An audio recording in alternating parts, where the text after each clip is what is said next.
Welcome to LOA Today. Walt, Thiessen, and life coach Wendy Dillard here. Today is Friday. Happy Friday, February 2nd, 2018. And happy Groundhog's Day to everybody. It's 4 p.m. Eastern Time. Your second daily dose of happy for the day. Apparently, the groundhog did see his shadow today, and I don't think I believe it anymore because the track record is so bad. But it's still fun to kind of find out, did the groundhog see his shadow? And the thing that I always wonder is, who judged whether he saw the shadow? Like today, early in the day, Wendy, it was like half sunny, half cloudy. So if he gets a faint shadow, is that a shadow? I don't know. Well, I heard somebody call it Punxsutawney groundhog. So does that mean somebody in Punxsutawney, Pennsylvania, has a particular groundhog that they raised for this purpose? Oh yeah, he lives a life of abundance. I mean, he's an LOA groundhog, really.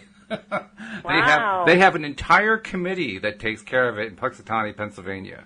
And they dress the way that they originally dressed back in the 19th century with the stovetop hats and the long tails and so forth. I mean, these people just go out of their way to do it the old-fashioned way. But they still won't tell us exactly who it is who sees whether or not he has a shadow. And they don't tell us how do they interview him? Mr. Groundhog, did you see your shadow? But I do know, and let's just say this out loud, that seeing his shadow, like they did today, supposedly indicates that winter will last for at least another 6 weeks. And according to the calendar, that's correct. Because winter is 13 weeks long. We're 7 weeks into it. Well, that makes 6 more weeks.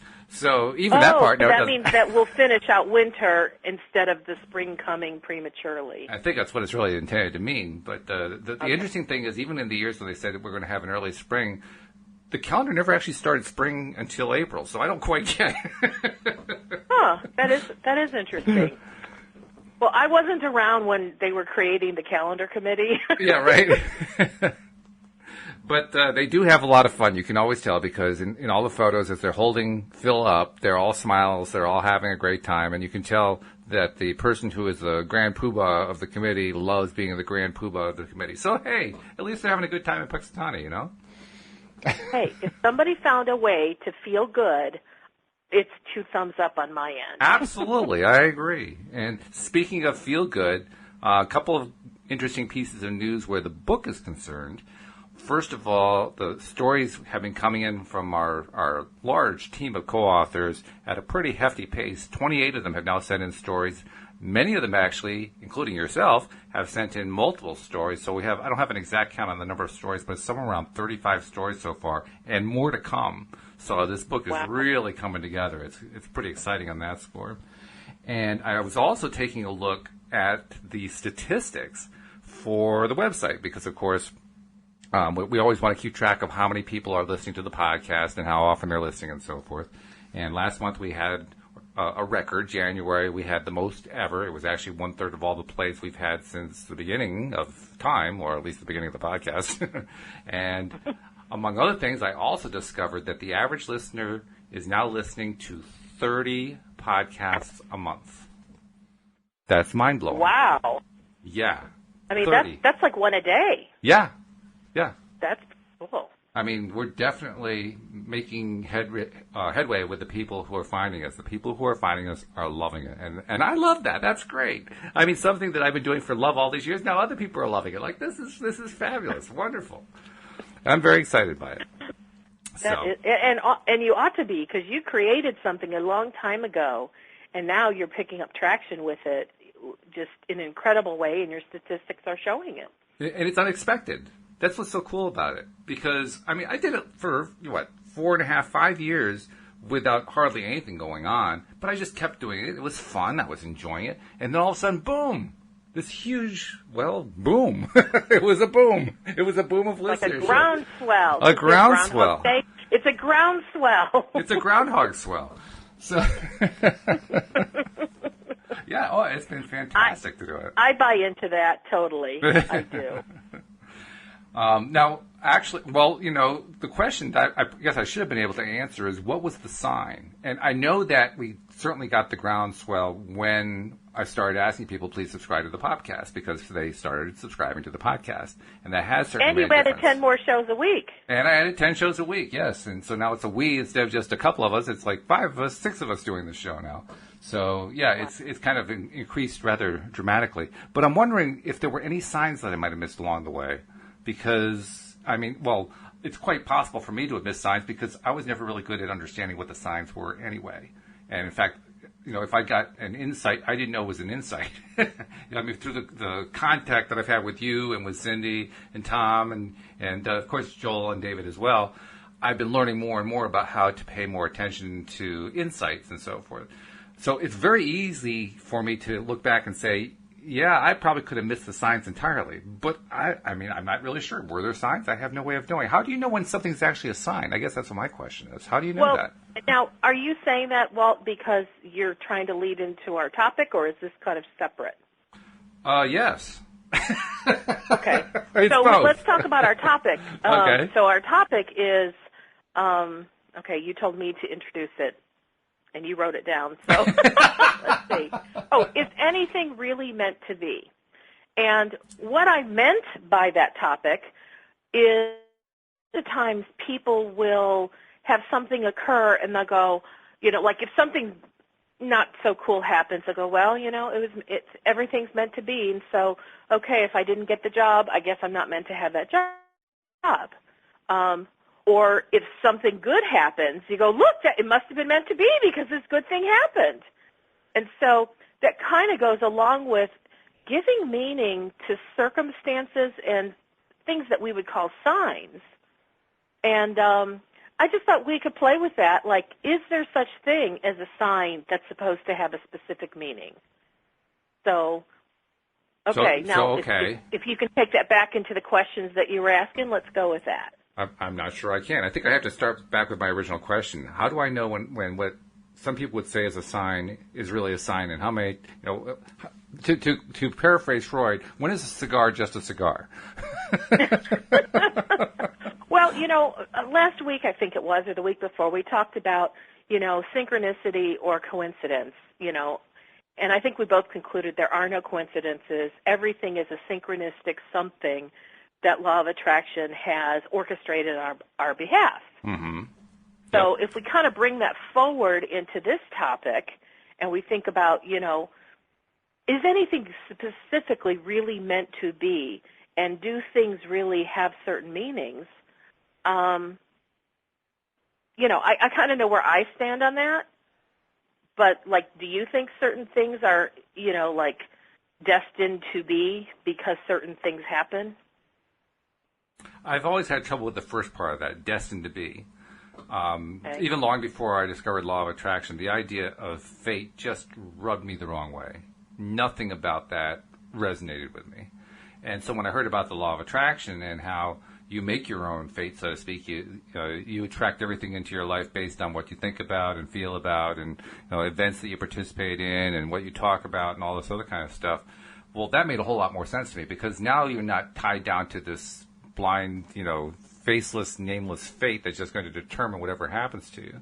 So when you ask your question that way, that's what I react to. I react to, well, no, I don't believe in fate. I don't believe in something that is just completely outside my control. And now that I understand law of attraction, I believe even less in it, if that's possible, in this whole idea of fate.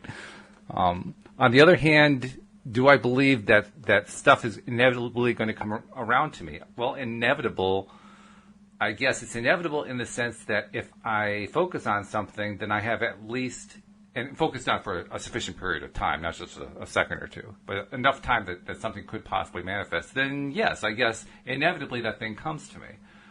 But at the same token, I can resist it, which I've learned about much to my pain, that it's quite possible for me to resist stuff. Because I think it's very possible, I'll just use the job scenario again. If somebody's looking for a new job, and then they don't get a certain job, oftentimes people will see it's just a sign I wasn't supposed to get it.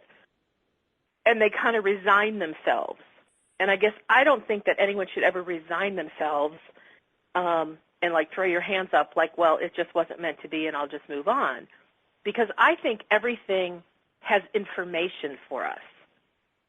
So like if I was turned down for a job, I would be asking questions of myself like, so even though I really wanted that job and I thought that would be the right thing for me, is there anything that I missed or overlooked? As in, what was it about that job that maybe wasn't everything that I'm really asking for, that's really in my vortex? And maybe I didn't get the job because it really didn't meet the criteria I was looking for as much as maybe I thought it was. Because, if you're in a place of being desperate because you're out of work, it's like any job feels like a good thing. But I'll give you an example here, actually, with jobs. I think it was about 2 or 3 jobs ago when I was, obviously looking for work. I had a really great interview with this company. They said I needed to come back and interview with someone else. I said, no problem. I came back for the second interview. They had a glowing report. They loved me and thought for certain that, yeah, we're going to hire you. We just have some internal things that we have to do, check the boxes, and so there'll be one more interview. And even at that time, during the second interview, we scheduled the third interview. So on my way to the third interview, I'm on the highway, and my cell phone rings, and I click it, and it's a headhunter from another company. And he's telling me that we love you, I've seen your resume, I've already presented your resume to, the people in my company, and they totally want to see you because they think you're perfect for the job. Okay. And I said, well, I appreciate that, but I said, I'm really about to land this other job. As a matter of fact, I'm heading to this company right now for my third and final interview. And this headhunter was really persistent, and he said, please, you're perfect for the job I'm working on. Please call me as soon as you get out of your interview. And I'm like, okay, fine. So I go to my third interview, and I already know the people, and I feel like I'm at home. And I walk in to the guy who I would be working for, and he had this really somber expression on his face. And I thought, uh-oh. And he said, Wendy, I am so sorry to tell this to you. And I was like, oh, shit, I somehow lost the job. And he said, we have an internal policy that we hire from within, and we had a gal who's in our California office.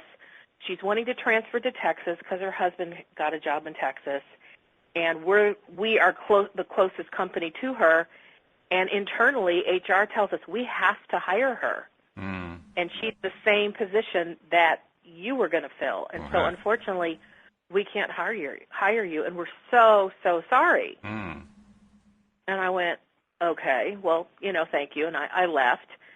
And I thought, all right, on to the next thing. Let's call this headhunter. Yeah, right. And I got an interview based on the headhunters thing. One of the easiest interviews I ever had, landed the job in the moment. They said, oh, yeah, as I'm in that interview, they're telling me HR is going to call you like as soon as you get home. And I ended up working for that other company. Now, in hindsight, I started to really sit back and think about it. Now, I was in a little bit desperate place because I had been laid off where my position had been eliminated at my previous company. I was now out of work, which means bills need to be paid and there's no money to pay them. Right. And so I was like, whatever I have to do to get a job, I'm going to do it. So I wasn't even in the moment stopping to think about, do I really want this job? And it was at a dairy farm. Do I really want the job at the dairy farm? Well, I'll be honest with you. No, I didn't. I felt like the job was so easy. What he was talking about is something that I could do standing on my head, jumping up and down with blindfold on. And I thought, this is not going to challenge me. But it paid about what I had been getting at my previous job, so I knew it would pay the bills. And I just felt like, well, it's okay. It's kind of close to my house. And, there were several things about it that I liked, but there were some things that I really didn't. And so I could have looked at that situation and said, well, I guess it's a sign because I didn't get it. Maybe. But honestly, I hadn't really considered it until I got the other job. It was more money. It was more challenging. And it really fit what I enjoyed doing. And so the second job was really much better for me. Let me ask you something about it. But I wonder. Yeah. Let me ask you. The thing that two thoughts are coming through my mind as you're telling these stories of the first job and the second job, and how you ended up in that second job. The first thought that goes through my mind is you kept saying how you were desperate, but you couldn't have been all that desperate because your desperation didn't block an offer coming through. You actually had two offers coming through. One they had to withdraw just because they couldn't keep it on the table, but you had two offers come through despite feeling some desperateness. I wondered, could you comment on that? Yeah. I guess I wouldn't be desperate. Okay. Whoops. Did we lose you? But I was bored. What did you say, Walt? Your signal's bobbing in and out there. I'm trying to figure out why. And I can't, okay. I can't see anything on my end. I'm not sure why. So what I was saying is I wasn't really desperate. Yes, I really was out of work. Yes, I really did need the money. Yes, I really wanted a new job. Okay. But I don't know that my energy was desperate. Oh. Because I was more in a watch me make this happen place. Like, I'm going to get a job in, like, no time at all. And I was kind of, like, powering through, which actually for me is a fun energy to be in. So you weren't in a really bad place at all. And watch me do it. Yeah, you were in a positive enough place that you could allow it in. That would be true. Yeah, I would agree with that. Okay. So that answers the first part of it. The second part of it is you talked about how the first job really wasn't going to challenge you very much at all. The second one was an improvement. And the question you kind of halfway raised in the middle of that was, well, what was that a sign about the first job? And as soon as you said that, the thought that went through my mind is, well, wait a minute. Do signs show up just in relation to negative stuff that happens that doesn't work out? Do they just show up with stuff that does work out, or do they show up in both places? Because I'm honestly not sure how do you apply the concept of a sign to those situations? Well, I guess we could ask the question. The other job, which was in loan processing, was the loan processing job the fact that I got that it was the right one for me? I guess. But where does the sign come out on that? That's the part I'm trying to figure out. What is the sign, and how do we know that it is a sign of one or the other, either one?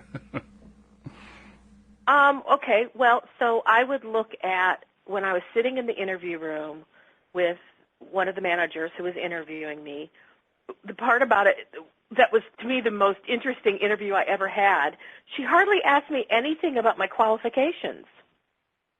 She spent more time telling me about herself and the bank and how she got there. Mm. You know, and so it was just more like, and we were having like a girlfriend conversation. It was really, really, really bizarre. Mm-hmm. And I remember saying, well, is there anything about me you want to know? And she's like, well, I see everything on your resume. It all looks good. That was it. Yep. You know, but it was like we got along really, really well. And so when I left there, I guess in a sense, I took it as a sign that the fact that she wasn't grilling me and that she didn't even feel the need to, like, do what I call traditional interviewing was a sign that, like, I was getting the job before I even walked in the door. Like, they'd already made the decision. That was okay. the feeling I had. So that felt, and I guess in a way I could say that felt like a sign, and that it was, I don't know if I would yet say it was meant to be, but I would say, you know, that was one of the pieces of information that came to me along the way. Yeah, that would make sense to me, for sure. Yeah. I mean, because even if you don't consider, you know, law of attraction type signs being involved, it's certainly a signal, a pretty clear signal, a nonverbal signal that, you know, like you said, you had the job when you walked in the door. About the only thing that you could have done to lose that job would have been to, you know, basically pour coffee all over her or something like that. And even then, knowing her personality, she would have laughed. I mean, she was just really funny. It's a funny interview. But now I can tell you, I guess I've had a weird thing with job histories, but I'll tell you another one, and I think this we can play with even more in terms of was it meant to be or not. Gosh, this was probably back in my early 20s, and I love math. I love numbers. I love doing 10 key, and I love playing, and when we used to have money. Now I can't even tell you the last time I actually used money because we do everything digitally. I know. But I love to, plastic. like when you go to the bank and they go 10, 20, 30, 40, 50, 60, 70, 80, 90, 100, 1, 2, 3. I love the counting of money. I love the smell of money. I love touching money. I know we're not doing deliberate manifestation affirmations here. That's not the purpose of this. But if you want to use this little piece of the recording as an affirmation, feel free. Go right ahead. Exactly. So there was a point that I thought I would love to be a bank teller. That just seemed really fun because you would be calculating things on a 10 key. This is way before computers. And I would be shelling out money and counting money. And I thought this would be really fun. And I'm really good at math, so I didn't have any concern that my what do you call it? That my drawer wouldn't balance. I would actually enjoy it. I would enjoy balancing money, etc. So anyway, I go in for this interview, and the qualifications were 1 year previous experience of bank telling, and then all this other stuff. Well, I had all the other stuff. I just didn't have the previous experience. So I go in and I do the interview. They love me. Again, I need a second interview. I go to a different person. She loves me. One more time. There must be some synchronicity in my life about three times as a charm. So the third interview, it's all set up, and they're like, this is really just a formality. I'm like, okay, cool. So I'm, just in anticipation of this. And I was really thrilled because, once again, I was in a place where I had been doing all sorts of different things to earn money, but it didn't have anything that was solid. It was kind of like I was freelancing on anything I could do that I was capable of that people would pay me for is kind of what I was doing back then. And I was really hoping to land something that would have a little bit more security behind it. So I thought bank telling, that should do it. So anyway, before I get to this interview, before I even, it's like probably 3 days out, I get a phone call from the first gal who had interviewed me. And we're just chit-chatting. Again, I guess I do the girlfriend thing really easily because we're like girlfriends by now. And she tells me, she said, "Oh, Wendy, I didn't want to have this phone call." And, lump in throat time. And she says, the president of the bank, he said his requirement of having 1 year bank teller experience is a must. Even though me and the other gal who you interviewed with, we begged and pleaded with him and said, you just don't know how good this girl is. And the fact that she hasn't had experience, she could pick this job up in like 2 days. She's so good. We just know it. And he said, no. And she just said, I'm so sorry. There's nothing I can do. My hands are tied, and we can't give you the job. We're so sorry. It was lovely to meet you, blah, blah, blah, blah, blah. Oh, my gosh. Disappointment is like a mild word. I was devastated because I had my hopes up. I wanted this job so bad. I really thought that this was going to be the job that would satisfy me on so many levels because it's math, it's money, it's 10 key, and I love to do customer service. And I'm like, oh, my gosh, this is so me. So, what was the sign I put to that? Well, I'm not getting this job. Yeah. And frankly, at that point, I was so exasperated, I didn't know what to do. I can tell you one thing, by the way. Okay. Because I actually was a bank teller. Oh. I don't know if I ever told you that, but right out of school, I was a bank teller for about 3 or 4 years, something like that, 5 years. And I can tell you that, yes, you need math. Yes, there is customer service. And no, it is the most boring job in the universe. I did not know that. It is just, and balancing the drawer, back in the day when we used abacuses, it was a real pain in the butt. Today they do it with a computer and it's easy. You just count the money and you're done, and it figures all the rest of it out for you. But back in the day, when we had to do it with like manual adding machines and so forth, let me tell you, as much as you know math, it's not fun. Because I know math, and I can tell you it's not fun at all. When you have to do it the old-fashioned way, what you basically end up having to do is, it's easy to add all the stuff up and put them on the sheet and so forth. That's not the problem. The problem is figuring out what happened when it doesn't add up. Because inevitably it's because you made some mistake somewhere and you don't know where it is. And so now you have to find where that mistake is. And if you had a lot of transactions that day, that could be a bit of a challenge trying to find that. I mean, there are certain little tricks you can use to find stuff, taking advantage of the rules of 9 and so forth. But bottom line is, when you have an overage or a shortage, well, you really prefer the overage, because the overage you're almost always going to find. The shortage, that's where you cringe, because it probably means you gave out too much money. Yeah, I worked in retail when I was a teenager, and I do remember balancing the drawer, and so I do remember having to go through that. But I kind of liked that. It was a great challenge. I loved going through it, which is why I thought I'd love this job. But where were you many, many years ago to have tried to console me saying, Wendy, it wouldn't have given you the variety and the fun that you thought. All I knew was I was devastated. Let me tell you what variety was. Variety was when you got sent to the main office in downtown Bridgeport, Connecticut on the first of the month. And that was food stamp and welfare check day. And all day long, you just processed food stamps and welfare checks. And that was it. That was your day. And you had lines and lines and lines of people. They were lined up outside going down the block. Oh, my gosh. Well, they don't do that anymore because now they get debit cards. They do. They get debit cards now. But back in the day, that was like, oh, you hated first of the month, especially if you were like I was. I was a floating teller. I moved from branch to branch depending where they need me. Of course, on the first of the month, where would they need me? They need me on the welfare check line because they had so many people they needed to be able to service that day. Oh, God. Well, so my story's not over. That was just one segment of my story. Sorry, I didn't mean to interrupt the story. I just had to tell you. No, that was good. I got totally, distraught. And again, I'm just doing whatever I can to make the ends meet. But I knew I needed something more substantial. And so by not getting that job, it caused me to ask many questions. Like, what else can I do? And what other things am I willing to do? What skills do I have?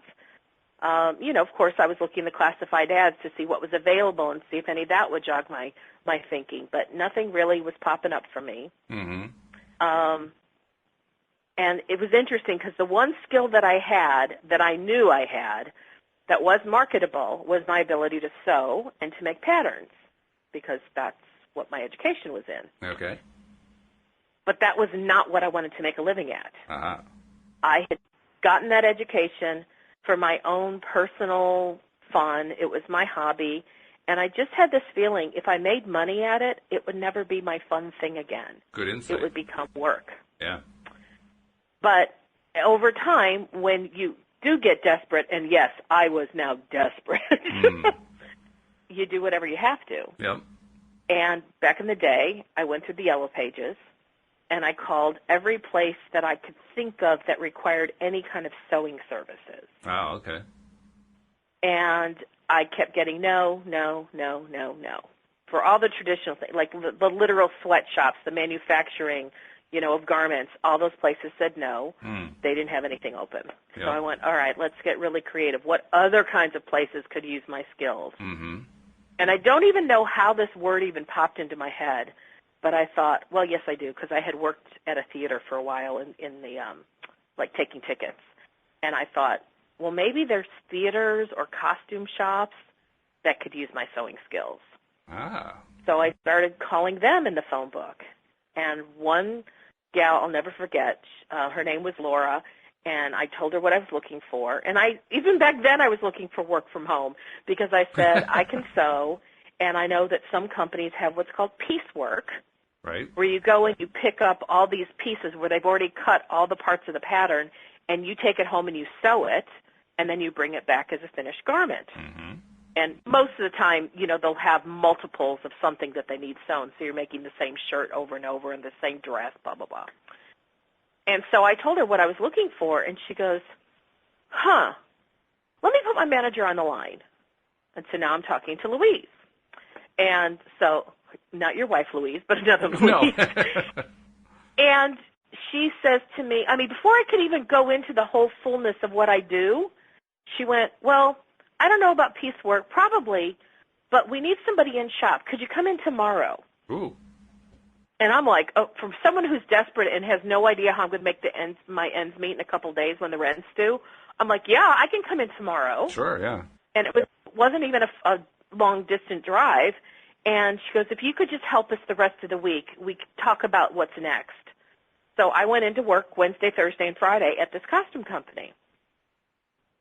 And I was sewing. I was in the back room, and I was sewing. And it was, totally stuff I knew how to do. Well, 4 years later, I never worked from home, and I obviously worked in this company, at the costume company. But I was meeting so many people there, customers, that is, that would be repeat customers. I kind of learned about industries that utilize costume companies that I was totally unfamiliar with. And one company in particular said, or talked to Louise and said, could we have Wendy be the person who we work with every time we come in? And she went, okay, sure. Well, I asked, I said, why did you ask for me? And she said, well, we come in and we tell you all these costumes we need and we give you all these measurements.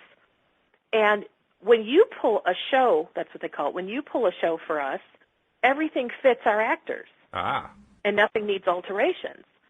But when other people here at this company pull it, things don't fit properly, and we don't have the time to get things altered. So we're safety pinning things because we pick it up, we put it on the actors, and they go on stage.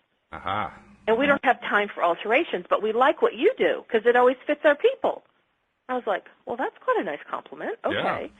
Well, I got to get to know this particular company that was doing, renting costumes from the costume company. And eventually they asked me if I would come and work for them and do freelance work.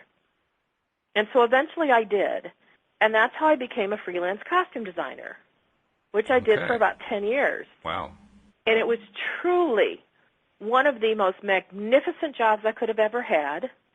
It was a job I wouldn't have even known how to look for. I didn't even know what the industry was. Not costuming, but it's called doing corporate shows or corporate venues. Okay. I didn't even know such an animal existed. Yeah, I certainly But one thing led to another that allowed me to learn about something, and it gave me one of the most satisfying jobs I'd ever had, and it never felt like a job. It always felt like a creative, fun thing I was playing at. It was so fun. Wow. And when I put that together with the fact I didn't get the bank teller job, because the bank teller job is what led to me getting the costuming job, which is what led to me having a freelance costume career. Right. I looked at it because I was still in my religious belief system, when I was doing the bank telling. And I looked at it, and I remember the scripture that talked about when one door closes, something like, no. It was what God, something having, see, this is how far away I am from that world. But it had something to do with when one door closes, another one opens. But it was more than that. It was more like, I've heard like when a door closes, a window opens or something like that. That's what I just said, kind of. But what I was trying to say, there was a scripture that had to do with that when God closes, there's a door that like no man can close if God wants to open it, or the other way around. It's like there's no door that man can open when God wants to close it.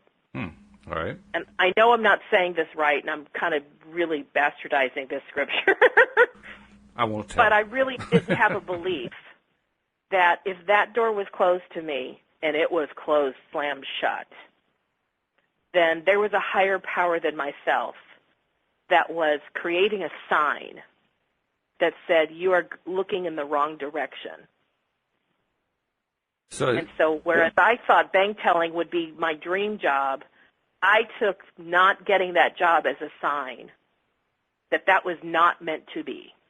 Well, was it a sign of it not meant to be, or was it a sign that there was something better coming? Both. Oh, okay. Both. And how do you tell the difference? Like the bank telling job was me going down the wrong road. Mm-hmm. But I didn't know that at the time, but the fact that I couldn't get that door to open no matter what, I tried. Okay, that's a dead end, and now I have to look somewhere else. True. And I did. I guess what I'm thinking is that you've had a number of things happen in your life, and I know this in part because of the stories you submitted for the book, where one thing that you're hoping for doesn't happen, and you persist anyway. And you persist kind of with the attitude that, well, if this one didn't work out, then there's something better that's going to come in its place. And in the stories that you've told me, that's always been the case. So that's what made me wonder: is it really a sign? Isn't it really a sign that there's something better coming? Well, I would say I believe just in general that there's always something good coming, period, if you look for it. But in this case, from bank telling to costume designing, how come I didn't keep pounding down the doors looking for another bank job?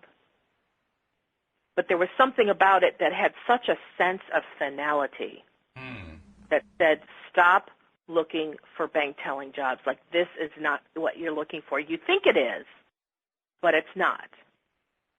And sometimes, you don't really know what something means until, like, a long time afterwards. Mm-hmm. And I can tell you, looking at how my life has turned out and how I've learned, grown, and developed in certain ways by doing certain things, I am such a natural left brain logistical thinker that I think that's why I was so attracted to bank telling, because to me that's such a left brain kind of job. But I would never have thought in my mid-20s, well, Wendy, what you really need is something that's not what's natural to you. You need to do something that will be more creative and more right-brained to create balance in your life. I wouldn't have thought about that when I was like 23, 24 years old looking for the bank telling job. Well, then let's take it to the next step where signs are concerned and trying to figure this question out that we've raised for the show. When should you listen to, or when should you pay attention to a sign, and when should you ignore it? I don't think you ever want to ignore anything. Okay. I think always pay attention to what does that gut feeling tell you. And for me, my gut feeling was stop looking for bank teller jobs.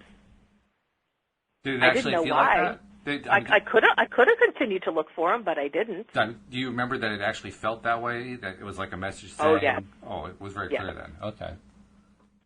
I mean, I had to wait until I got over being so distraught and feeling so disappointed. Yeah, you wouldn't be able to feel it. But when I kind of, when you get in that space of, okay, pick yourself up, dust yourself off, let's revamp, let's kind of, reevaluate the circumstances. Mm-hmm.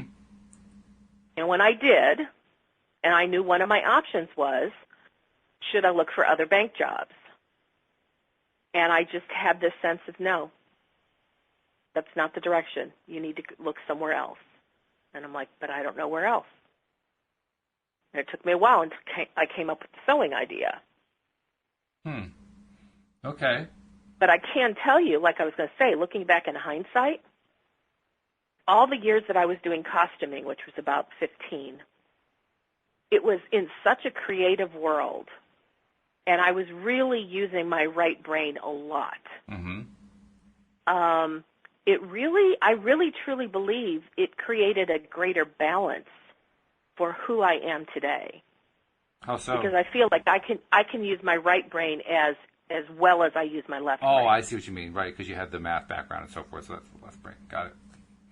Right, where I think had I gone into banking and continued down that road, I would have been so left brain heavy. Mm-hmm. I don't know what would have caused me to develop the right part of my brain. Not that everybody does, but I like balance. And I'm a Libra. I'm all about balance. That's the scales. That has to do with my astrology. Not that I give 100% belief in that, but sometimes I can see how that's pretty apropos for me. Well, I'm not a Libra, but I do have and do believe in balance in terms of creativity versus linear thinking. I think there's a place for both. Yeah. And so I've made it a point to, in my own career development path, to develop both. And you're right, it pays off, because when you have both, you have more you can kind of reach back for when you need something extra to reach back for, when you have to have that little extra to get over a hurdle or figure out what your next move is or whatever. Well, and so, I mean, I guess I look at sign. I don't think of it in terms of signs and symbols anymore, because I look at the world much more from a place of what's my gut feel on something. But I think the two go hand in hand, and it depends just on how you language it. Well, then, with that in mind, let's go back to the original question then, because the original question was along the lines of, is there such a thing as something that was meant to be? Right? Mm-hmm. So, how do we tie that in? I'm sorry, go ahead. I don't know that there is. I mean, lots of times when I hear people disappointed because something didn't go their way, I hear a sense of resignation. And I go, well, I guess see. And oftentimes my internal response that I don't say out loud to them was, you're calling it was really because the vibrational broadcast that you have on that subject is what created that result. And so then they're not looking at how do I clean up my vibrational broadcast. Mm-hmm. Okay. And so just that phrase itself sometimes makes me cringe in terms of thinking, I don't know that people really understand, even when they use that phrase, what they're really saying about that. Well, it certainly makes sense to me. I mean, like I said toward the beginning of the discussion here, I never really liked the idea of fate, and it just doesn't resonate with me. So for me, that phrase falls into the same category. You're fated. It was meant to be. And I don't know what it was. Maybe it's my own internal connection to my own science. I don't know. But for whatever reason, it just doesn't resonate with me. It just doesn't make sense. It doesn't fit. Because if you're fated, if it was meant to be a certain way outside of your control, well, why are you even here? What's the point? That's the way I feel about it. Yeah, and I agree with that. And yet I will also say that in a way, like when I look at my wanting to do the bank thing and it didn't happen, if law of attraction, my inner being, and all beings that are working on my behalf trying to bring me into what really matters to me, that door shut at that bank, knowing that even though I thought that's what was going to satisfy me, their being knows me much better and knew that that wasn't going to be what I really, really wanted, that's not what would really make me happy, because the costuming career really made me happy. Yeah. And so I kind of wonder, and where my thoughts are these days, is that my inner being knows me so well, because my inner being is me, and has the vantage point of being not physical, sees all the things that are available, and is able to open doors for me in ways that I can't even see. Like I said, I didn't even know the career I eventually had was even something that existed. Yeah. But my inner being and law of attraction knew how to orchestrate things in such a way that for me. Unfortunately, we're having trouble with your sound, so some of what you've been saying has been kind of lost a little bit, because that's really unfortunate, because you had some good stuff you were saying there. I'm going to make a suggestion, because I need to tell everybody about how to subscribe and share with their friends and so forth, because we haven't done that yet. So while I'm doing that, why don't you reconnect, and then we'll pick up the discussion from there. Does that sound good? Okay, well, can you hear me better now? So far, I mean, the thing that I don't know is, will it stay, because the sound usually is good, and then every once in a while we get this little twing sound, and you disappear for a half second. So I'm not really sure. Oh, I was just wondering if it was my headset. I took my headset off. Well, let's try it without the headset. Let's see if it makes a difference. That way we'll have done a test. Okay. I can tell you.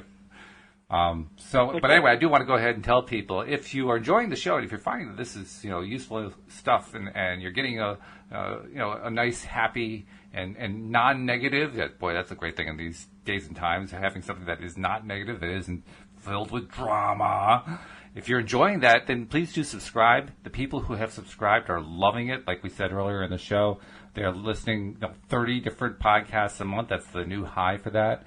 So, if you haven't subscribed, do it. And you just do it by going to loatoday.net, click the subscribe button. It's really easy on an iPhone. If you're on an Android phone of some kind, such as a Samsung, Motorola, LG, Nokia, then you have to download some software first, an app, to be able to handle the podcast, such as Podcast Manager, a free one you can get through the Google Play Store. And once you get that, then you can do the search for LOA Today and do the subscribe. And then once you've done that, subscribe and then share. Share it with your friends, too. So just want to remind people, subscribe and share. Mm-hmm. So the thing that I don't know exactly where you started to lose me, but I'm going to kind of hit the highlights of the last point that I was making. Okay. Which was that I truly believe that my inner being knows what truly ultimately will satisfy me. Because after all, my inner being is me, but has the vantage point of being not physical, and therefore can see things that I in my physical form have no idea. Okay. And so it would not at all surprise me if my inner being worked with law of attraction in whatever way that happens, I have no idea, to slam the door shut on that bank telling job, because it would not surprise me if my inner being knew that even though I thought in my physical being, I thought that would be something that I would love, I'm thinking now perhaps my inner being knew it wasn't going to be all that it was cracked up to be in my perception, and therefore took me down a road that ultimately brought me great happiness and great satisfaction. Yeah. Well, actually, you've almost raised another topic for another show, perhaps, which is, does the inner being actually manifest anything, or does that actually have to happen through the conscious physical being? We'll have to explore that one at some point.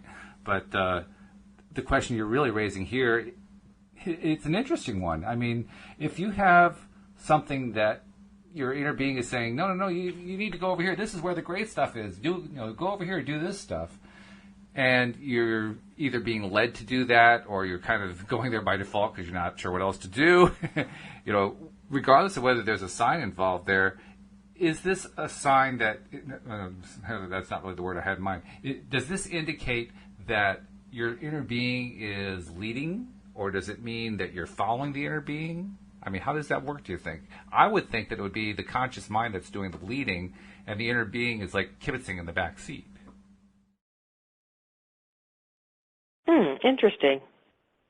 I don't think the inner being's ever in the back seat. I think the inner being is always saying, follow me, follow me, follow me. You do? Okay. And it uses our conscious mind, it uses our physicality to do it, but I think our inner being is always in front saying, follow me, follow me, follow me.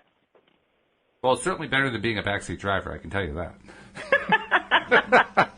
Well, and I will tell you that when I didn't know what else to do, and the only skill I could think of that I had left that I hadn't tried was my sewing skills, that was like pulling teeth to get me to change my mind, because I had no intention of getting a job using my sewing skills.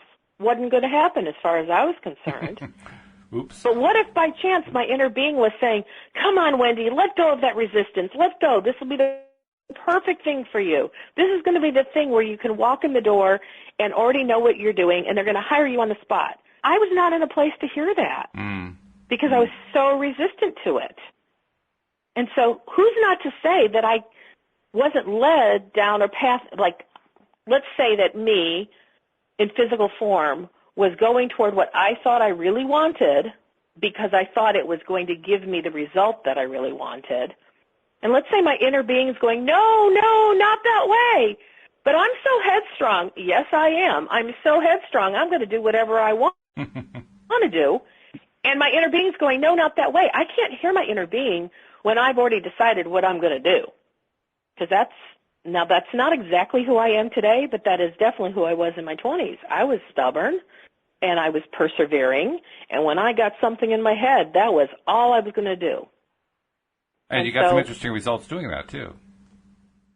I did in many ways, but I'm just thinking, in hindsight, I'm kind of retelling the story with the consideration that if my inner being was trying to get me to go another direction, I was not in a place to listen or receive those impulses. Mm-hmm.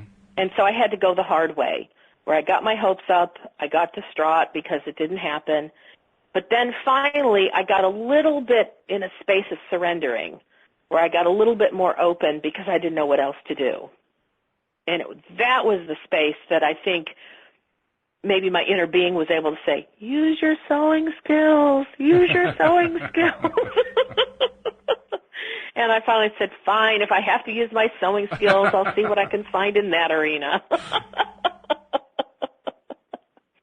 So I think there's a lot of signs that maybe are in our world that are presented to us, and we're not paying attention, or we're not listening, or we're so belligerent we don't want to follow that sign, or we don't like that sign, so we purposely go somewhere else. Yeah, I think that kind of behavior happens anyway, regardless of what one thinks about signs. That's pretty common among human beings, I would say. I'm still hung up on what you said a few minutes ago, because I was talking about how I thought it was the conscious mind, the conscious physical being that does the leading, and the inner being follows, but it's kibitzing and suggesting, well, do this, do that, the other thing. And you're suggesting, no, they're more at the forefront.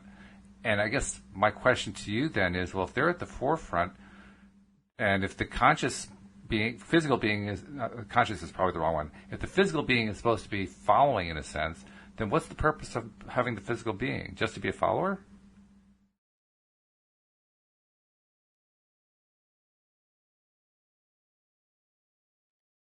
Are you there?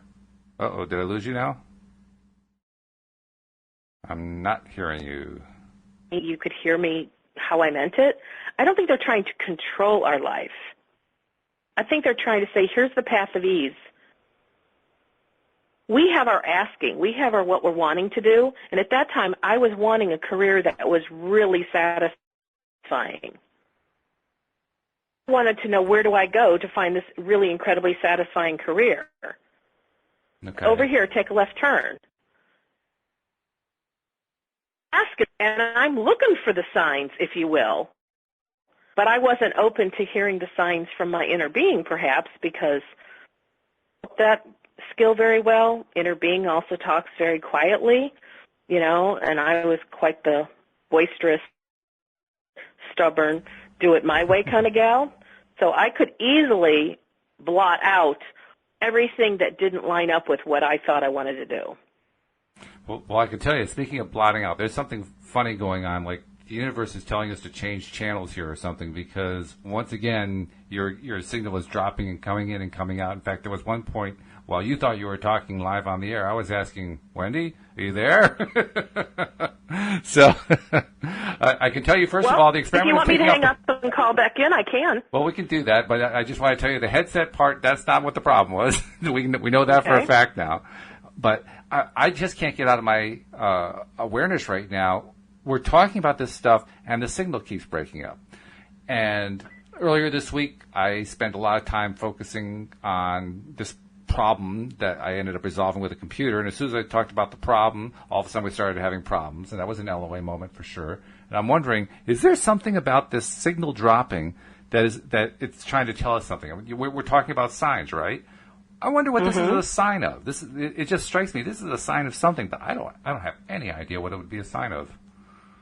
I don't know how to resolve it either. Well, could it be a sign that the direction that maybe you're headed with whatever thoughts you have about technology are not the right ones, or not the ones that will be stable enough for what you're wanting to do going forward? Well, yeah, I mean, that certainly was the case a few days ago, but I'm wondering right now, where we've been talking about this science thing, and all of a sudden we're losing signal. I'm saying, is that a sign of something? I don't know the answer. It's information. It is information, yeah. I don't know what to do with it. I guess that's the other problem with signs. How do you know what to do with a sign when you get the sign? I mean, if I'm a pitcher and you're a catcher and you give me a sign, like, okay, I got to throw a curveball. Now I know what the sign is. But, if it's not that direct, what do you do with it?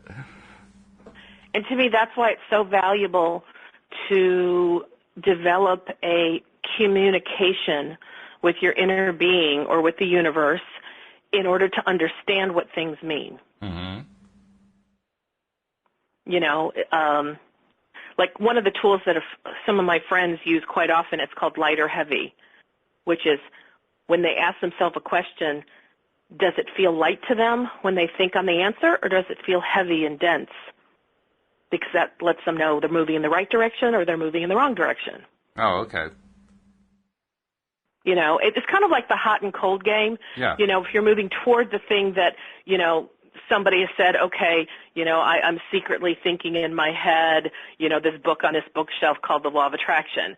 Okay, now move any way you want, and I'll give you signals until you get there. Right, yes. And if I'm moving far away from the book, they'll say cold, cold, cold. Mm-hmm. And if I turn another direction, they'll go, oh, you're getting warmer, and you keep moving that way. Well, to me, that to me is one of the most vital skills any human on the planet can develop, is their ability to be able to communicate with their inner being so that we can navigate through this physical world in a way with ease. Yeah, that's similar to something that Cindy Chavez was talking about earlier this week. Again, we were talking about getting signals and messages from your inner being, and she talked about a concept that came from another woman whose name I can't remember, shackles on and shackles off. Does it feel like you're putting shackles on, or does it feel like you're taking shackles off? Kind of similar to your light and heavy routine there. So basically what you and she are advocating is turn it into a yes-no thing. On off, something that you can turn into. Exactly.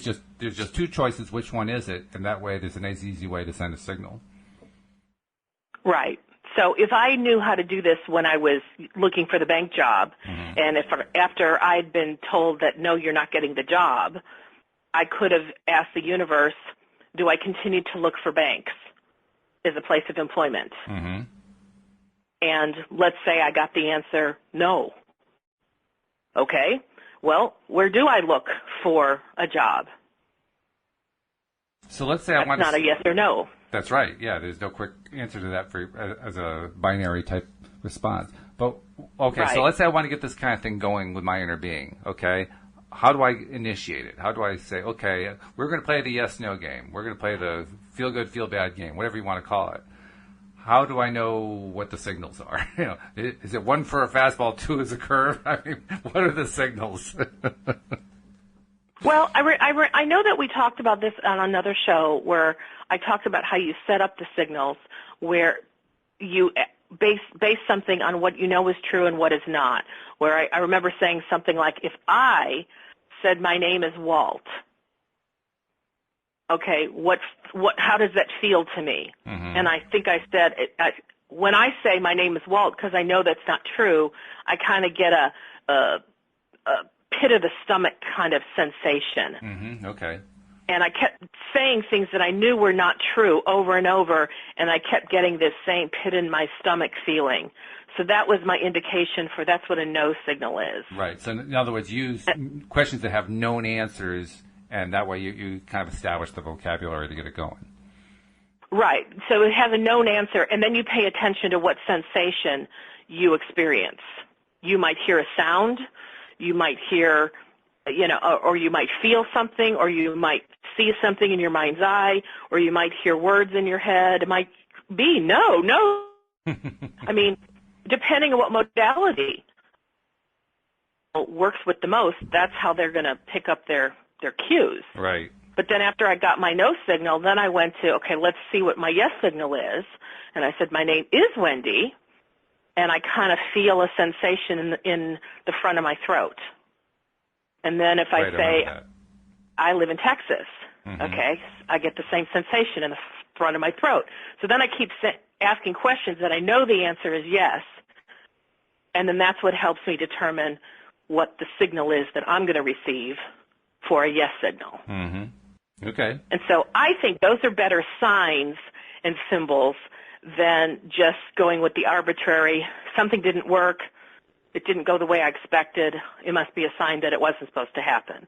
I think that's too flippant, and that's not really utilizing the deliberateness behind understanding law of attraction. So what is the best way to handle it? Well, I can't even get into that question because we're down to the last minute, so there's not enough time to do it. So I'll have to limit it to saying thank you for joining us this week. Don't forget to subscribe to the podcast if you haven't already done so. Don't forget to share, too. Subscribe and share. That's our new motto here on LOA Today. And, Wendy, if someone's looking for that personal touch, how do they get in touch with you again? They can contact me on my website at wendydillard.com. Excellent. Well, have a great weekend. I know I'm planning to. I hope you do, too. Yes, I will have a great weekend. Hope all of our listeners have a wonderful weekend. Absolutely. And then when the weekend is done, make sure you come back and join us once again on Monday here on LOA Today. Goodbye, everybody.